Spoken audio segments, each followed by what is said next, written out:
Hi, I'm Donald Drake and welcome to Machine Planet Universe Episode 2. And this episode is going to be about how I build a machine.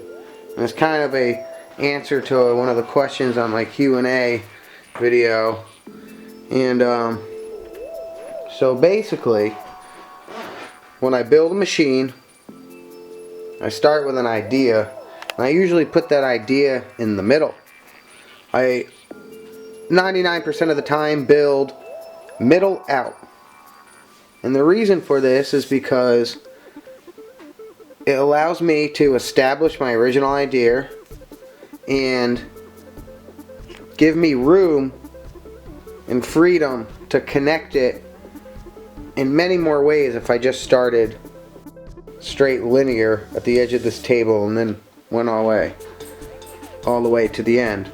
This is a much more, I think, relaxed way to build, because I can go left, I can go right, and I'm not committed to either direction, because to me all sections of the machine and how they connect is usually meaningless, because you can always connect it differently. So for instance, this, as of now, is the start of the machine. However, if I built a section here, this would become the middle. But sometimes the middle is where you want to start the machine, because there's always ways to get from this table back to over to this end. So sometimes the middle is the beginning. Or I could easily start the machine somewhere here and use the middle, which I built first, as the end. It doesn't really matter to me where I build, because I can always find a way to connect it 99% of the time. If I can't, I just tear it down and start over. But I usually don't worry about how it connects, to the point where I'll build a section here, I'll build a section here, build a section here. I'll just build nice movements, nice tricks, and then decide like, oh, I'll have a marble connect this trick to that, or I'll have a domino connect this trick to that, or a motor, or one of these things blocked with a string, or even one of these flippy things. Sometimes the way I connect one piece to another is like I just jump the ball somewhere, because it's so reliable. And I'd say if you're thinking of tricks, well, I'm in a downtime period right now. Like, I have 5 machines I have filmed ready to be released, plus another contest entry for the CCC. But however, I'm taking my time right now and just exploring some aspects. But however, when I'm on fire, I have like 30 ideas. I'm thinking like 30 steps ahead. Right now I have like 4 or 5, because my flame is kind of burning low. But I just can't get the ideas out fast enough most of the time.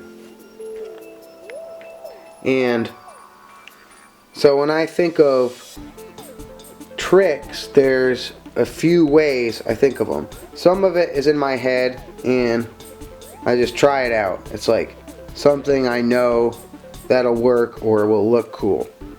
And then another way I think of a trick is I'll just take the object, and if you look at my other video, the first Machine Universe World episode, I explain different ways you can think of tricks, and that's another method. Sometimes I don't have an idea, I go through the checklist, or I just play with the object. And then another way I get tricks are total accidents, which sometimes make the most awesome tricks, especially if they're repeatable. Something you had no plan on thinking of is always a delight to finally have thought it, I think. And with this machine, I don't know if this is going to be the end, or if it's going to continue to this section. Could be a bite-sized machine, because I think a really sweet 30 to 45 seconds is better than like 2 minutes, but with a bunch of just boring stuff, or stuff not as good as some sections. I don't know. It might be bite size, or it might be a minute and a half. I don't know. This panda bear has a little bit of time, but it looks cute. Anyway, I think that's the main way I build my machines. I go in with a plan, like 50%, so to speak. I like working with a skeleton idea, and then kind of improving the flesh on it, and kind of like improving how the skeleton is formed in the end. But for a lot of things like Dungeons and Dragons or improv comedy or jamming out for a song, all you need is a basic skeleton, and it's really easy to go from there. But anyway, thank you for tuning in for this episode of Machine Planet. I'm the Lord of Many Names.